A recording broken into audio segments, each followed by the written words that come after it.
මගේ පොඩි කාලේ ඉඳන්ම මගේ පවුලේ කට්ටිය මං පිරිමියෙක් කියලා නිල් පාට තියෙන දේවල් තමයි අරන් දුන්නේ. මට තුවක්කුවක් සෙල්ලම් බඩුවක් විදියට දෙද්දි මගේ නංගිට බෝනික්ෙක් සෙල්ලම් කරන්න දුන්නා. උයන පියන සෙල්ලම් වලන් දුන්නෙත් නංගිට විතරයි. පිරිමුණාම ගොඩක් කෑම කන්න ඕනේ කියලා මට ගොඩක් කන්නත් දුන්නා වගේම මුලින්ම කෑම බෙදුවෙත් මට. නංගිට බෙදුවේ ඊට පස්සේ. මං ඔය හැංගීම් බර වුණ අවස්ථාවල අපෝ ගෑල්ලමෙක් වගේ මොකද ඔය අඬන්නේ කියලා මට උසුළු විසුළුත් කරා. මට තේරුණා මගේ සංවේදීකමට වටිනාකමක් ලැබෙන්නේ නැහැ කියලා.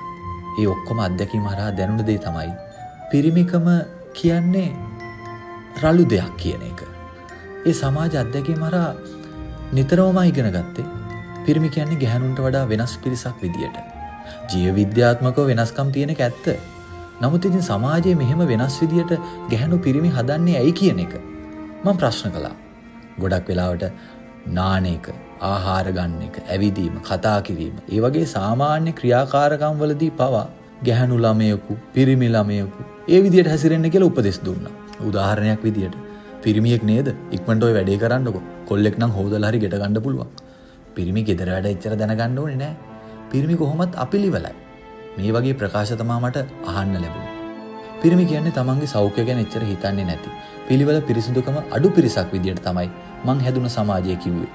මේ ආකාරයට පිරිමිකමට අදාළයි කියලා සමාජයේ උගන්වපු දේවල් කියලා දුන්නේ මගේ ගෙදරින් විතරක් නෙමෙයි. ඊට පස්සේ මගේ පාසලෙන්, යාළුවෝ, මාධ්‍ය වලින්, ආගමික කටයුතු වල පවා පිරිමි විදියට ගැහැණු විදියට කටයුතු කරන්නේ කොහොමද කියන එක කියලා දුන්නා. මේ විදියට පිරිමි ගැහැණු කියලා දේවල් බෙදලා උගන්වන එකෙන් වෙන්න පුළුවන් ප්‍රතිඵල මොනවද?